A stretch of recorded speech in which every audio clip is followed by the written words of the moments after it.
সাধাৰণ ছোৱালীজনীক বাধা নেওচি যোৱাৰ সাহস কিয় নহ'ল মোক? কিয় খিৰিকৰ উভতি আহিবলৈ বাধ্য হ'ল মই? নাই সেই ছোৱালীজনীৰ সন্ধান উলিয়াবই লাগিব তাইক বিচাৰি উলিয়াবই লাগিব।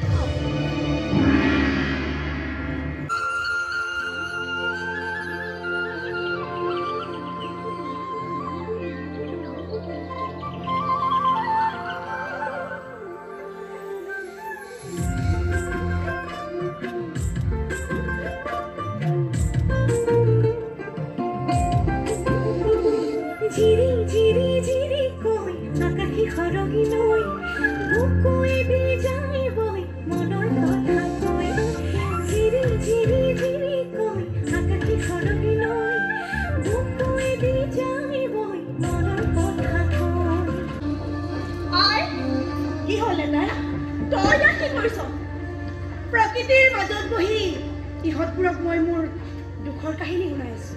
পিছে তই ইমানকৈ চিঞৰ বাখৰ কৰিছ কিয়? তই খবৰটো পাইছনে? আৰু কি খবৰ? প্ৰায় 20খন ডিঙামেলি লৈ সদাগৰে পৰিচয় যাত্ৰা কৰিছে। হয়নে? ছটাকৈ তেজাল পুত্ৰ সন্তানক হেৰুৱাৰ পাছতো সদাগৰে বেপাৰ বাণিজ্যৰ কথা চিন্তা কৰিব পাৰিছে?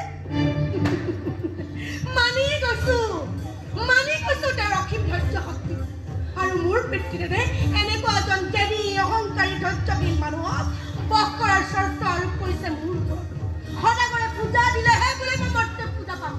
বাকী দেৱ-দেৱীয়ে জন্মৰ লগে লগে দেৱলোকত পূজা লাভৰ যোগ্য হয়। আৰু মই পূজা এভাগৰ কাৰণে ইমান কঠিন পৰীক্ষা বহিব লগা হৈছে।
তই যি বিচাৰে পিতৃদেৱে চকুমুৰি দাবী কিনিব তেতিয়া মোৰ কি হ'ব তহঁত দেৱতাৰ কথা মই নুবুজোৱাল কিন্তু বেউলা